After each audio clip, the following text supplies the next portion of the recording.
ingin mendapatkan sebuah bantuan, saking dahsyatnya hal-hal yang terjadi pada mahsyar yang sering kalinya, salah satunya matahari berada di atas kepala dengan ketinggian sejengkal daripada tangan kita.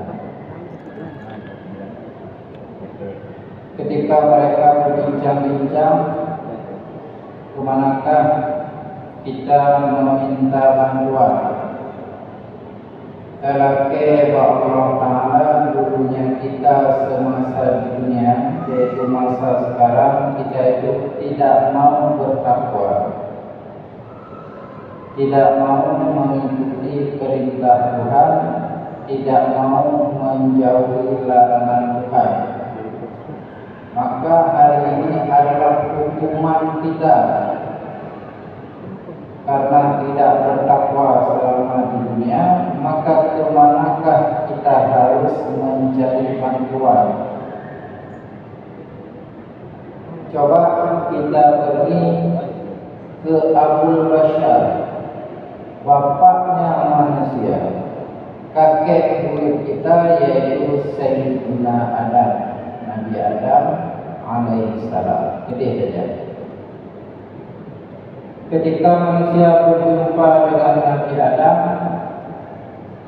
wahai Abul Bashar, bapak sumbernya segala umat manusia hingga akhir zaman, tolonglah kami dari dahsyatnya huru-hara hal-hal yang sangat luar biasa, yang padahal sudah digambarkan dalam Al-Quran. Dulunya kita pikir, ataupun sekarang sebagian orang berpikir itu adalah fiksi, cerita bohong. Hari ini kita sudah merasakannya. Dulu kamu tolonglah. Apa kata Sayyidina Adam? Jangankan kalian, jangankan umatku saja, aku sendiri tidak tahu mau minta tolong sama siapa. Habis itu seluruh manusia berpindah kepada nabi-nabi yang lain. Jawabannya sama, no solution, mana solusi. Bagaimana kami berpikir tentang kalian, sedangkan kami saja tidak tahu harus bagaimana pada hari ini. Padahal mereka itu, para nabi, para rasul adalah manusia yang dipilih oleh Tuhan, maksum, tidak berdosa, tidak salah, tidak mempunyai cacat. Tapi mereka itu melepaskan diri daripada seluruh manusia ketika di padang mahsyar. Kemudian setelah menjumpai seluruh nabi dan seluruh rasul, mungkin yang dikisahkan hanya beberapa, berangkatlah ke nabi terakhir, yaitu Sayyidina Muhammad sallallahu alaihi wasallam. Seluruh umat manusia meminta bantuan kepada Nabi Muhammad. Wahai Nabi Muhammad, tolonglah kami, syafaatilah kami. Jika Islam oke, pernah salat, minimal pernah berselawat sekali dalam salat, oke, nampaklah dulu baju. Coba bayangkan kita sehari semalam salat 5 waktu, itu pun yang wajib saja, belum lagi yang sunat. Pasti di tasyahud akhir, walaupun malas tasyahud awal, tetap ada salawat yang hukumnya wajib. Mungkinnya dalam mazhab Syafi'i salawat yang status hukumnya itu wajib, yaitu ketika tasyahud. Kalau tak baca salawat di tasyahud akhir, maka tidak sahlah tasyahud akhirnya. Baik, saya tolong Kemudian tiba-tiba apa yang terjadi? Bangunlah neraka, bangkitlah neraka, naiklah neraka ke atas. Apa kata neraka? Ya Allah, izinkan saya lahap mereka itu. Mereka itu memakan nikmat-Mu, tapi mereka itu bermaksiat kepadamu. Izinkan saya, lepaskan saya, akan saya lahap, saya hancurkan sampai tulang belulang mereka. Tiba-tiba datanglah Nabi Muhammad. Stop, kamu neraka jangan macam-macam dengan umat. Tidak ada urusanmu wahai Muhammad. Geser. Mereka itu lupa kepada Tuhan. Mereka itu sudah diperingati melalui Al-Quran. Engkau sudah memeringati mereka, mengajarkan mereka, mengilangkan, memberitahu mereka bahwa hari akhirat itu bukan sebuah dongeng belaka, fiksi, tapi realistis yang tidak bisa diukur dengan logika. Maka jihurkeun rukun iman kepada hari akhir tidak bisa dilogikakan. Percaya, maka hal percaya tersebut kembali kepada kita. Dapati sesudah neraka membentak Nabi Muhammad, tiba-tiba Allah mengilhami kepada neraka, wahai neraka, itu kekasihku, Huwa Habibi, dia adalah Nabi pilihan yang saya sangat sayangi, kata Allah. Maka oleh sebab itu neraka ya tidak berani macam-macam kepada Nabi Muhammad sallallahu alaihi wasallam. Kemudian apa yang terjadi? Nabi Muhammad sujud, bukan menyembah neraka, tapi dia sujud memohon kepada Allah, ya Allah, itu akhirat. Tolong dihisab umat saya dengan sebenar-benarnya hisab. Kalau saya bantu, mohon diberikan izin, yaitu dikenal dengan istilah syafaat. Siapa yang banyak berselawat, maka pertolongan pun akan menjadi semakin banyak. Dibantu, kenapa banyak berselawat? Makanya ada sebagian ulama yang mewajibkan bagi santri dan murid-muridnya itu sehari semalam minimal 1000 kali salawat. Menggunakan salawat Jibril boleh, sallallahu ala Muhammad. Oh, mau dicicil, oke, bisa juga. Sesudah subuh 200 kali, zuhur 200, asar 200, maghrib 200, isya 200. Jumlahnya 1000. Mungkin kalau sering diamalkan ada hikmah-hikmah yang lain. Karena dengan berselawat hati menjadi tenang. Dengan berselawat masalah mudah hilang. Masalah yang selama ini belum pernah terselesaikan, kaibat tulingan deparami hana diri hana geraklah. Mungkin dengan salawat insyaallah akan datang bantuan daripada Tuhan. Berarti kita mengabulkan hati, tidak mengabulkan Tuhan. Siapa Tuhan? Dalam Al-Quran, Inna Allaha wa malaikatahu yusholluna. Allah saja bersalawat kepada. Bersalawat itu apalagi yang mengatakan salawat, di situ sudah ada kalimat Allah. Sehingga sebagian ulama menggolongkan salawat itu ke dalam golongan zikir. Maka Maka salawat itu juga bagian daripada zikir. Lebih jelas salawat itu kepada Nabi Muhammad, tanpa kita sadari kita juga berzikir mengingat Allah yang memerintahkan kita berselawat kepada Nabi Muhammad SAW.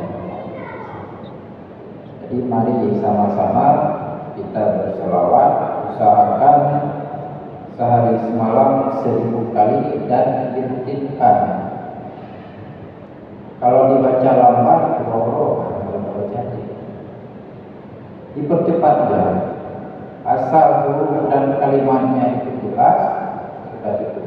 Kita juga bawa sabah yang murah atau yang beribe, yang terkurnya itu kita ulang 10 kali ulang. Dipercepat saja, karena kalau lambat, tapi kalau cepat kita ingat itu lama. Kayak ada orang merutinkan, membiasakan berzikir yang dianjurkan oleh Nabi, salah satunya tasbih 33 kali sesudah sholat, kemudian tahmid alhamdulillah, kemudian takbir Allahu Akbar. Ini ada video tertentu, kita hitung 1, 2, 3 nya sampai tertentu. Tapi kalau kita buka cepat, nggak sampai 1 menit. Kalau sudah biasa sudah selesai. Oh, tidak sempat sampai dulu, ada profesi tugas yang harus dikejar, tanggung jawab, maka bisa juga tasbih sambil. Mungkin itu aja sekilas tentang siapa itu Sayyidina Muhammad. Bukan pengaruhnya di dunia saja, di akhirat sangat luar biasa, dijadikan sebagai idola.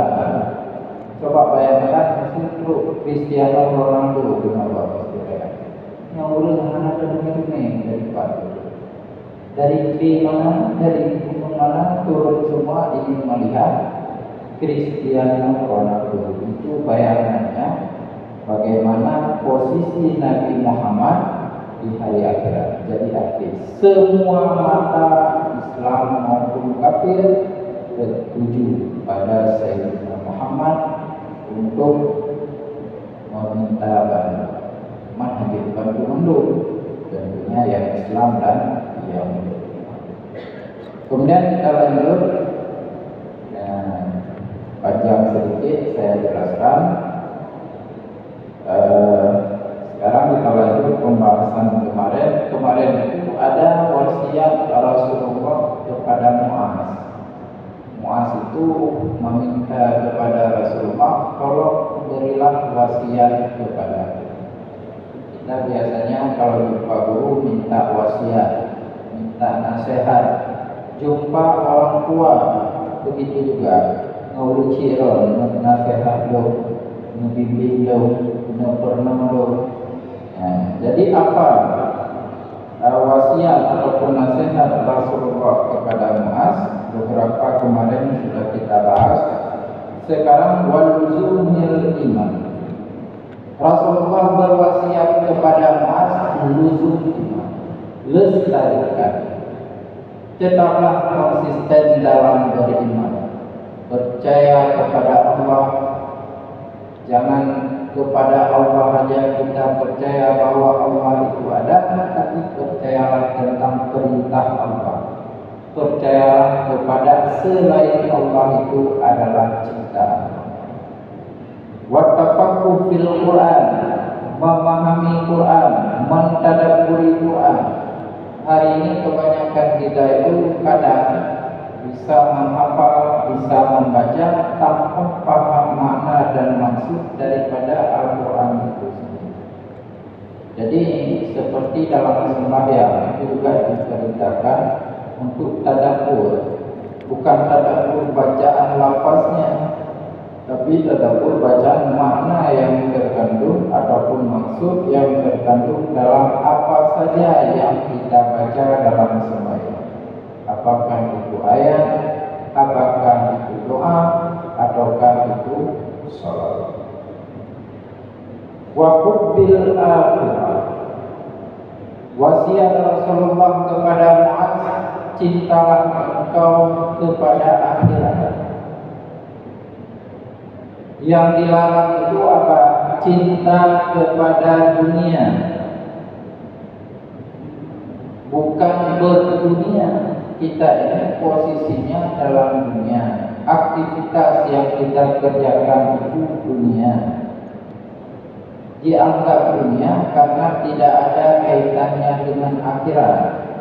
Maka pernah sekali ada orang bertanya kepada salah seorang ustaz, apakah amalan kita ini, profesi pekerjaan kita sehari-hari ini tidak dianggap sebuah amalan akhirat? Tidak. Yang halal sebagian dianggap amalan akhirat, sebahagian lagi tidak dianggap amalan akhirat. Mungkin status hukumnya tidak sampai ke taraf haram, tapi disuruh kaitkan dengan akhirat. Misalkan makan ketika tidak lapar, ketika tidak kenyang, itu status hukum dasarnya itu mubah, dibolehkan. Kalau kita makan, kalau yang namanya mubah, dikerjakan, ditinggalkan, tidak ada pahala sama sekali.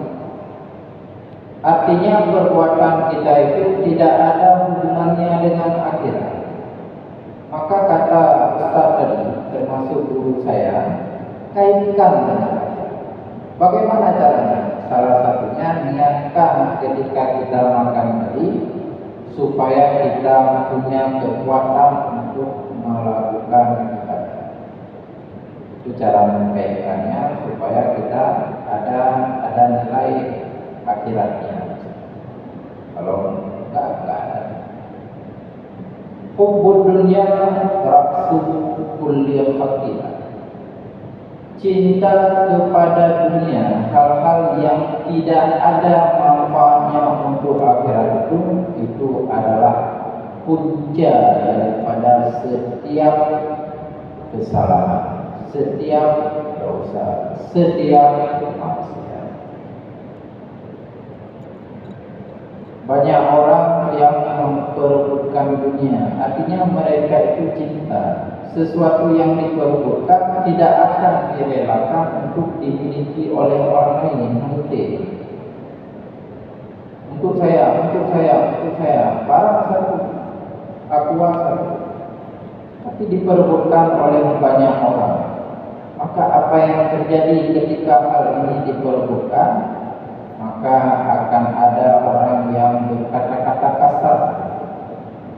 Akan ada orang-orang yang akan mencaci demi mendapatkan. Bahkan ada sampai kepada taraf menghilangkan nyawa untuk memperebutkan.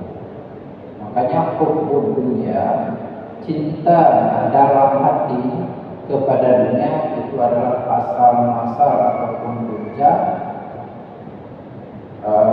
setiap dosa.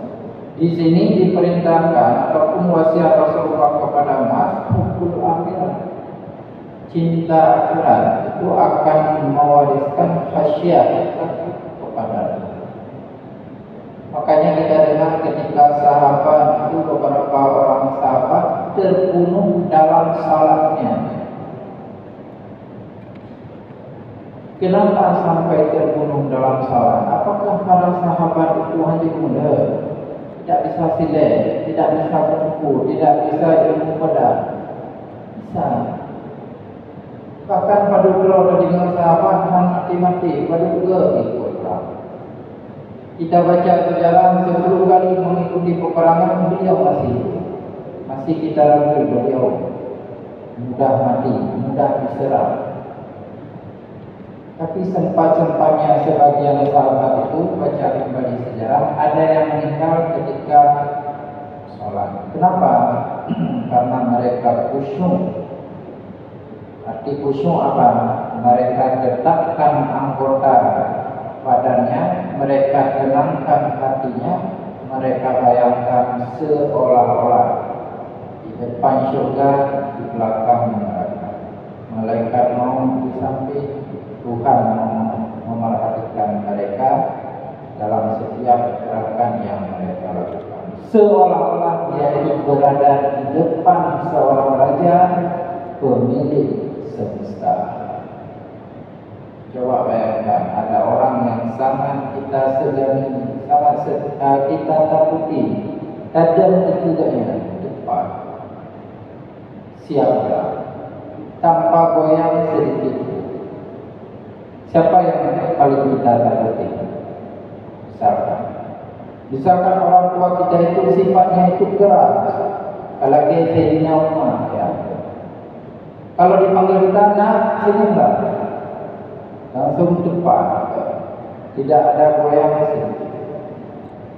Itulah ekspresi tingkah laku sahabat ketika dalam salatnya.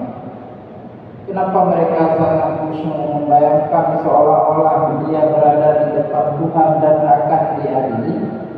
Karena hubbul Allah. Mereka itu cinta kepada Nabi Allah.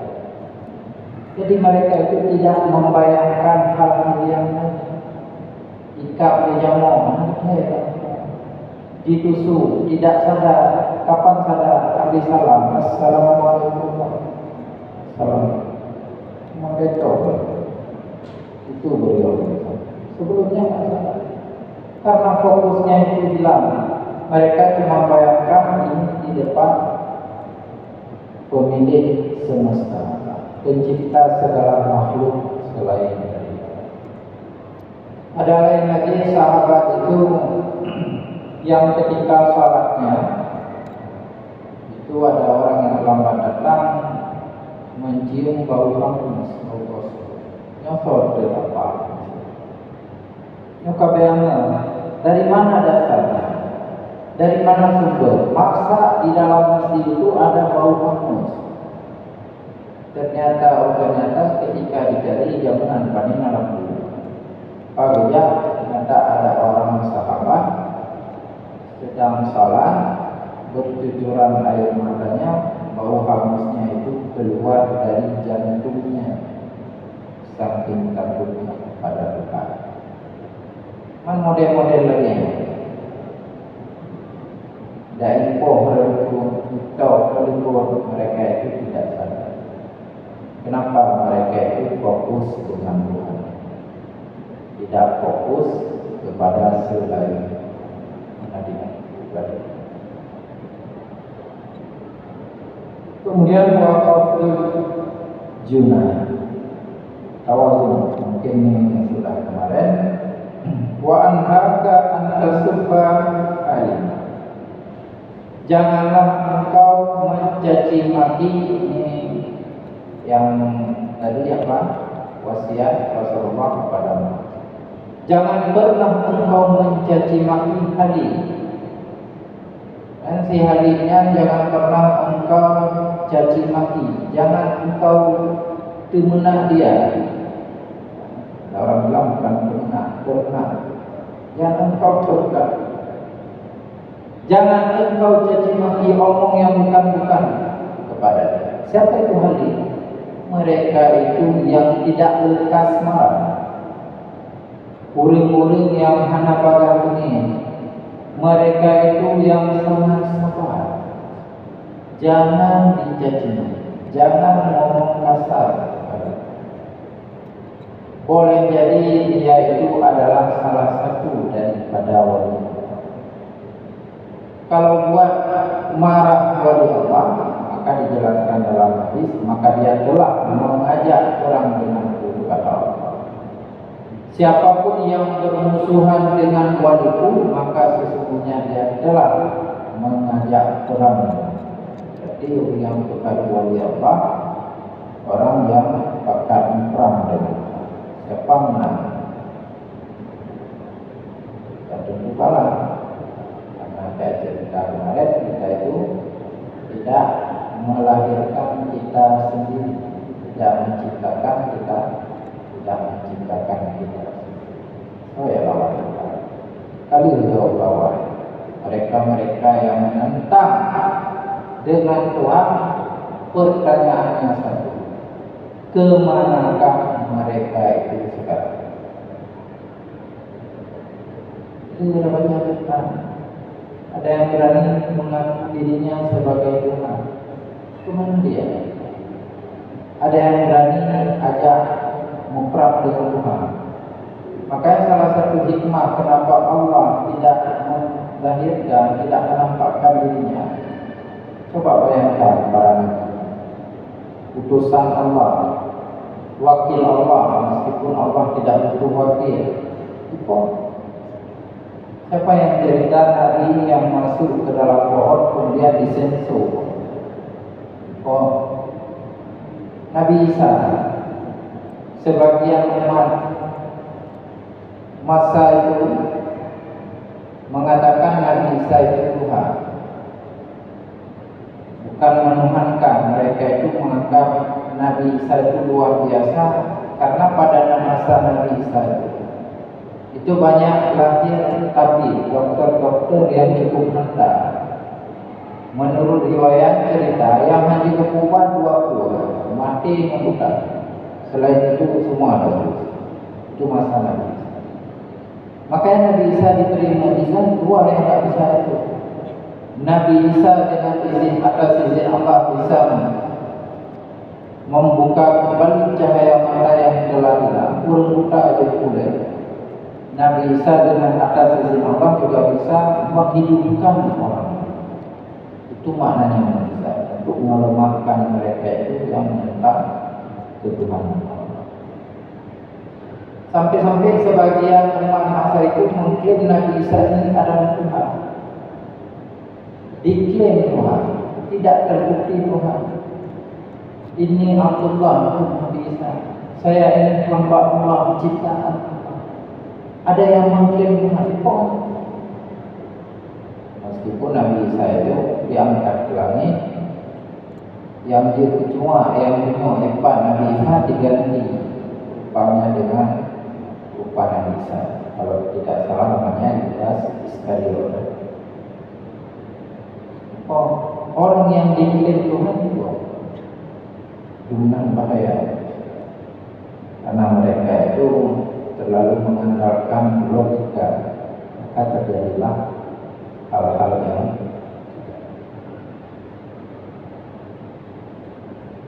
jadi jangan mencaci hari orang-orang yang tidak berkas Tuhan.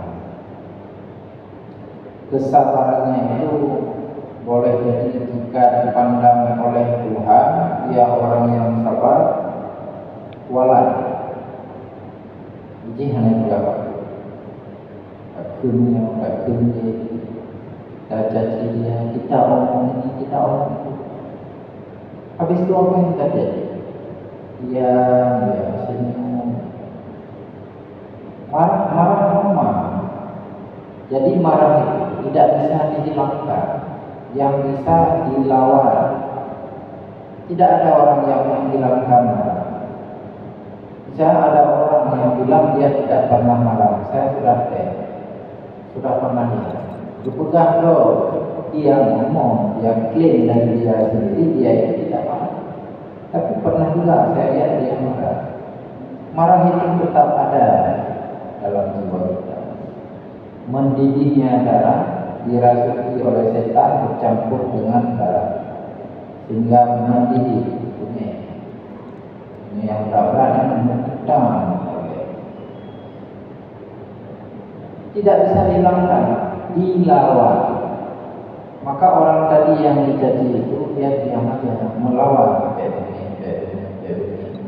Karena yang kemarin salah satu sifat Nabi yang terbukti, Nabi itu penyabar. Disebutkan dalam Al-Quran bahwa pahala sabar itu unlimited, tidak ada batasnya. Selama mau bersabar